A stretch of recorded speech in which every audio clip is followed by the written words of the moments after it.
lagi kita bertemu kembali di dalam seri Di Balik Topeng Orang Percaya. Seri kali ini kita menampilkan tema ngaku sebagai orang Kristen, tetapi selalu bergosip di gereja. Saya mengajak kita membaca satu ayat firman Tuhan di Bilangan 12 ayat pertama. Demikian firman Tuhan. Miriam serta Harun mengatai Musa berkenaan dengan perempuan Kus yang diambilnya, sebab memang ia telah mengambil seorang perempuan Kus. Nah, sekali lagi temanya adalah ngaku sebagai orang percaya, tapi kenapa kok suka bergosip? Gosip, saudara, biasanya muncul kalau ada satu kasus tertentu, lalu diceritakan ke sana-sini, sampai akhirnya yang sebenarnya itu merupakan rahasia pribadi yang tidak boleh diceritakan, tetapi akhirnya terbongkar dan terceritakan kemana-mana. Dan menjadi rahasia umum, saudara. Semua orang jadi tahu. Biasanya gosip muncul di kalangan mereka yang tanda kutip kurang kerjaan, saudara. Sebab kalau dia sibuk bekerja, dia tidak ada waktu untuk saling bercerita, saudara. Orang yang suka bergosip itu sering dijuluki dengan kata CNN. Cerita nano-nano, saudara. Atau penyebar gosip internasional. Penyebar berita internasional. Radio internasional. Gosip juga diakronim dengan semakin digosok, semakin sip. Jadi semakin cerita, semakin menarik dan bertambah panjang. Akhirnya timbullah nongkrong bersama cerita gosip ini. Duduk bersama, arisan bersama cerita gosip ini. Kumpul bersama cerita gosip ini. Sesungguhnya saudara, cerita tersebut juga bukan merupakan fitnah, bukan. Kadang memang ada yang terlanjur mengucapkan kalimat perkataan yang seharusnya tidak diucapkan pada kondisi umum. Bisa saja itu kejadian sebenarnya, tapi tidak diharapkan untuk diceritakan panjang lebar, saudara. Kalau sudah ada gosip seperti itu, maka cara ceritanya pun model kasak kusuk, saudara. Yang biasanya ngomongnya keras, sekarang berubah menjadi bisik-bisik, saudara. Dan umumnya diceritakan sedemikian rupa tanpa sepengetahuan sang korban. Diceritakan dari belakang. Diceritakan tanpa ada orangnya, saudara. Dan namun apabila suatu saat diketahui sang korban, walaupun kejadiannya benar, tetapi bakal membuat orang tersebut sakit hati, marah, jengkel, dan bisa timbul pertengkaran yang dahsyat. Heran sekali saya sering menemukan ada banyak orang yang suka sekali melihat orang marah-marah. Suka melihat orang susah. Saudara. Aneh bukan? Mudah-mudahan Anda tidak demikian. Yakobus 1 ayat 26 mencatat, jikalau ada seseorang menganggap dirinya beribadah, tetapi tidak mengekang lidahnya, saudara, ia menipu dirinya sendiri, maka sia-sialah ibadahnya. Jadi kalau kamu adalah seseorang yang beribadah, yang rohani, yang selalu sembahyang pada Tuhan, tetapi lidahmu tidak bisa dikekang, perbuatanmu tidak ditahan, tidak bisa menguasai diri, maka sia-sia ibadahmu, sia-sia, tidak ada gunanya, saudara. Saya lebih sering mengartikan gosip itu dengan membicarakan masalah orang lain yang tidak penting, saudara, atau yang tidak perlu, saudara. Sifat dan karakter setiap orang memang berbeda. Ada orang tertentu yang begitu mendengar suatu berita, dia langsung ingin menceritakan kepada orang lain, langsung ingin menyampaikan kepada orang lain, dan baginya kalau pertama kali menyampaikan kepada orang lain, dia itu bisa bangga, saudara. Secepat kilat dia mau sampaikan kepada orang lain. Seperti siaran radio, dahsyat media sosial. Syukurlah kalau berita itu benar, saudara. Tapi kalau salah, maka akibatnya bisa fatal, saudara. Sekarang musim gosip, musim hoax, berita-berita hoax yang beritanya belum tentu benar. Kalau engkau tidak hati-hati, berbahaya sekali, saudara. Seseorang yang berkarunia hikmat akan menunggu sampai orang tersebut secara pribadi menceritakan dan masalah itu sudah benar-benar terjadi. Dia akan cek di media, cek di orangnya, cek yang berkepentingan dan sebagainya, barulah dia bercerita kepada orang lain. Itu pun kalau perlu, harus melihat situasi, kondisi. Perlu tidak diceritakan. Bagus tidak diceritakan. Bermanfaat nggak diceritakan. Saudara, yang sangat menyakitkan adalah biasanya sang korban, saudara, menceritakan masalahnya kepada orang yang dianggap dapat dipercaya. Orang-orang yang bisa dipercaya. Tapi kemudian orang-orang yang bisa dipercaya itu justru yang menyebarluaskan masalah tersebut. Ada sedikit benar juga apa yang dikatakan orang bahwa yang dapat mengkhianati kita adalah kawan kita sendiri. Bukan musuh, tapi kawan kita. Teman seperti ini bukan biasanya disebut sebagai musuh dalam selimut atau serigala berbulu domba. Gosip juga tidak ketinggalan berbunculan dalam gereja, saudara. Entah kenapa justru banyak jemaat gereja merasa sakit hati atau meninggalkan gereja gara-gara gosip ini. Kadang gosip tersebut disampaikan dengan penuh rohani, misalnya dalam kasus yang diusulkan di dalam doa. Lalu dalam persekutuan doa, mari kita berdoa untuk Bapak Anu atau Ibu Anu. Dia itu dililit hutang. Dia itu bangkrut. Kita doakan dia. Padahal saudara, belum tentu dia suka menceritakan masalah ini. Dan kita bawakan dalam doa. Sudah merupakan gosip, saudara. Habis itu, persekutuan doa, orang-orang dalam doa itu ceritakan pada orang lain. Mungkin kita bisa nasihat kepada mereka, jangan diceritakan kepada orang lain ya. Tetapi orang itu tak menceritakan pada orang lain dengan pesan, jangan ceritakan pada orang lain. Jadi semuanya terus pakai pesan, jangan cerita pada orang lain. Tapi justru sudah menceritakan kepada orang lain, saudara. Saudara, dengan penuh hati-hati, para pengurus gereja masa kini yang berhikmat tentunya, dan yang berpengalaman tentunya, harus bertanya lebih dahulu, apakah kalau ada jemaat yang sakit, bermasalah, perlu gak dimasukkan dalam doa secara umum atau tidak?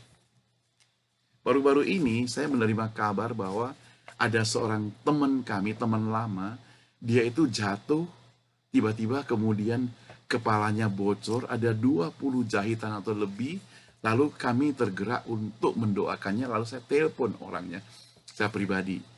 Saya tidak tanya dia sakit apa, tidak hanya tanya apa kabar, tetapi dia tidak mengaku. Dia bilang, baik-baik saja dia, tidak ada apa-apa. Ya kenapa telepon, baik-baiklah. Dan ada pura-pura sedikit lupa lah, nggak tahu. Tanya kami, kamu siapa? Kamu dulu kok bisa ke Amerika dan sebagainya. Padahal dia tahu, saudara. Nah, karena begitu maka saya tahu bahwa dia tidak mau saya atau kita mengetahui bahwa dia sedang sakit. Ada masalah. Jadi, kalau misalnya saya terlanjur tanya pada dia, tentunya dia bertanya-tanya. Apalagi sekarang ini yang tahu dia sakit itu siapa? Tentunya akan dipersalahkan orang tersebut. Nah, saudara, maafkan, tidak bermaksud dan tidak berani menuduh, namun ada banyak hamba Tuhan yang mengeluh, saudara, bahwa sekelompok wanita di gerejanya itu kelompok wanita, maaf ya, mereka itu suka gosip. Tapi bukan Anda yang sedang mendengar, bukan. Bukan kalian, orang lain, saudara. Gosip itu identik dengan menceritakan masalah orang lain. Gosip identik dengan kurang kerjaan. Gosip identik dengan cerita yang negatif. Kadang dari gosip tentang anak si Anu menikah sebelum 9 bulan sudah punya anak, suami si Anu punya simpanan di kantor, istri si Anu menyeleweng, usaha di si Anu bangkrut lah, ya janda muda yang cantik lah, banyak tamu, di rumahnya, dan banyak lagi topik-topik yang menarik yang kalau ditambah sini dibumbui dan sebagainya, saudara, ceritanya bisa berjam-jam, saudara. Ditambah dengan makanan sate, soto, bakso, wah, bisa berlanjut, saudara, sampai sore, saudara.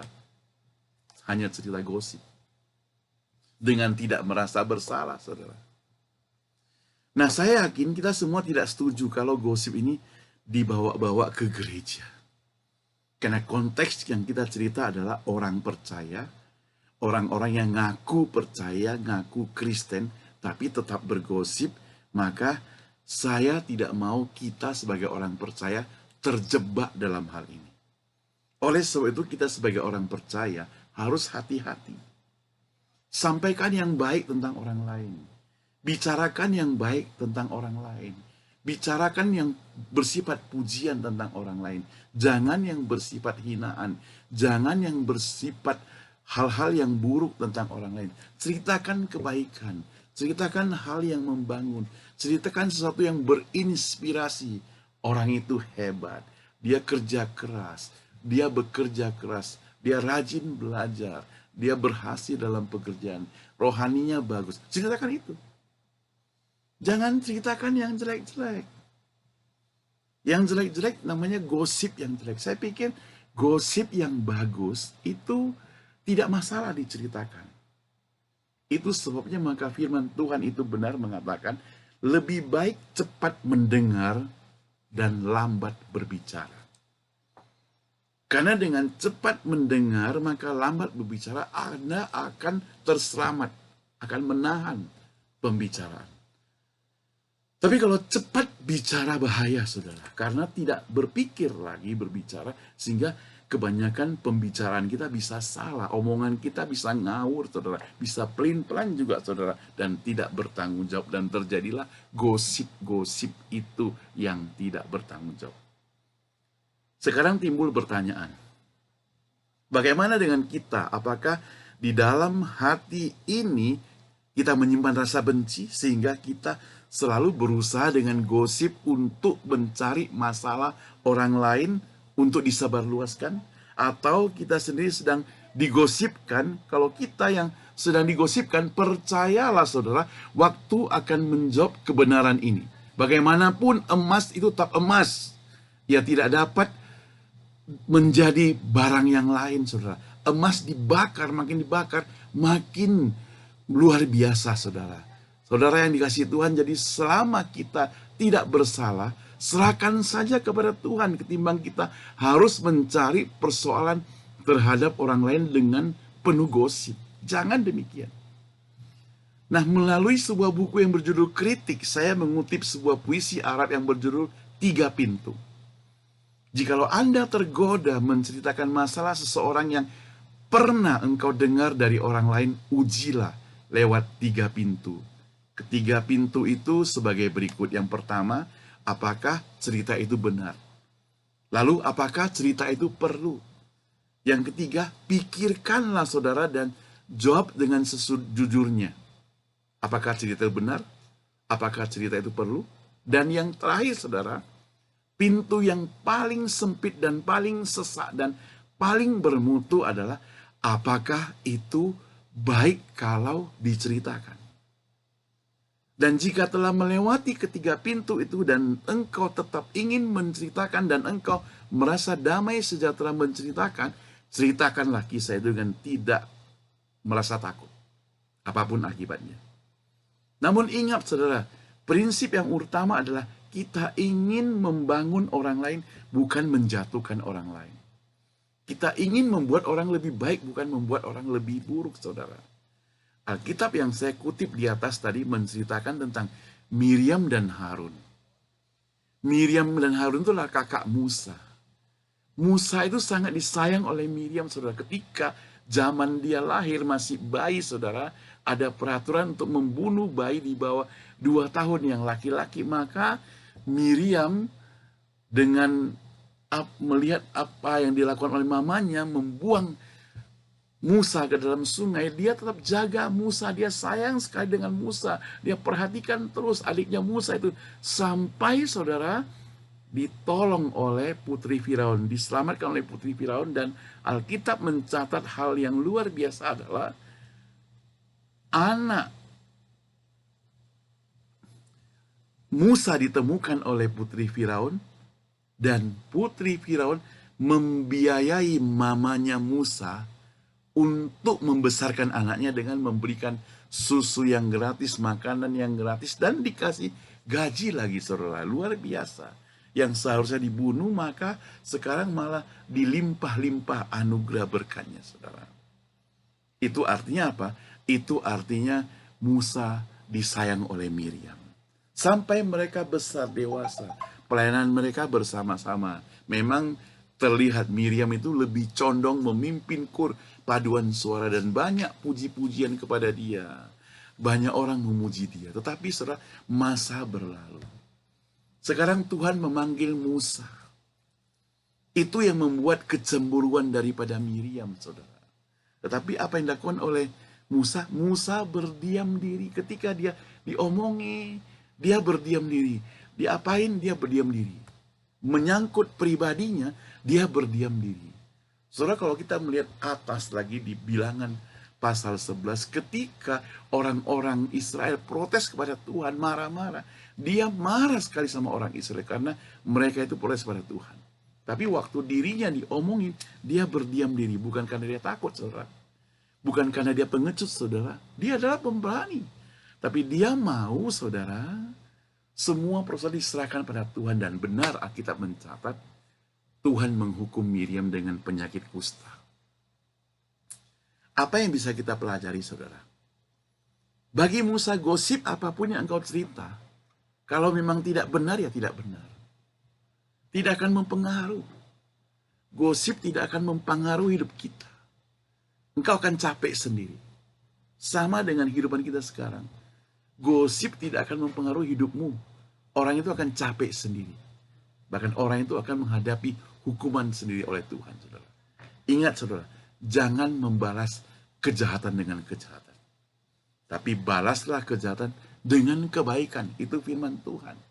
Kalau ada musuhmu, kasihi dia. Bukan membenci musuhmu.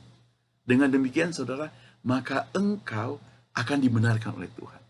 Maukah engkau dibenarkan oleh Tuhan? Kalau engkau mau, ada gosip apapun, aman-aman saja, tenang-tenang saja. Tetapi dengan syarat engkau dan saya pun tidak boleh bergosip sembarangan. Jadilah orang Kristen yang jujur, yang baik, bukan bergosip-gosip.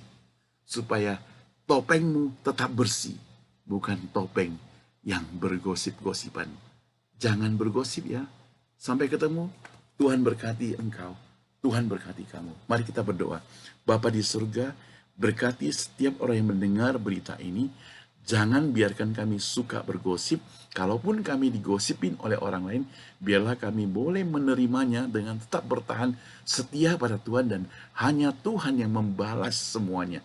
Tuhan, tolong kami, ampuni kami, jadikan kami yang terbaik. Di balik topeng hidup kami mau jadi orang yang bersih, tetap taat pada Tuhan, dan tetap setia pada Tuhan. Tidak menjelekkan orang lain, tidak menjelekkan orang lain. Dalam nama Tuhan Yesus saya berdoa. Amin. God bless you. God bless you. Sekali lagi, saudara. Apa yang saudara pelajari hari ini berasal dari buku Di Balik Topeng Orang Percaya. Di balik topeng orang percaya ini sudah beredar cukup lama, ya, 16 tahun, ya. Kalau saudara, atau 14 tahun lah ya. Kalau saudara ingin memilikinya, tulis email pribadi kepada saya, saumiman@gmail.com. Nanti saya akan kirimkan buat Anda kalau pas saya pulang ke Indonesia. Oke, bye-bye. God bless you. Ini gak dijual kemana-mana, saudara. Antik buku ini.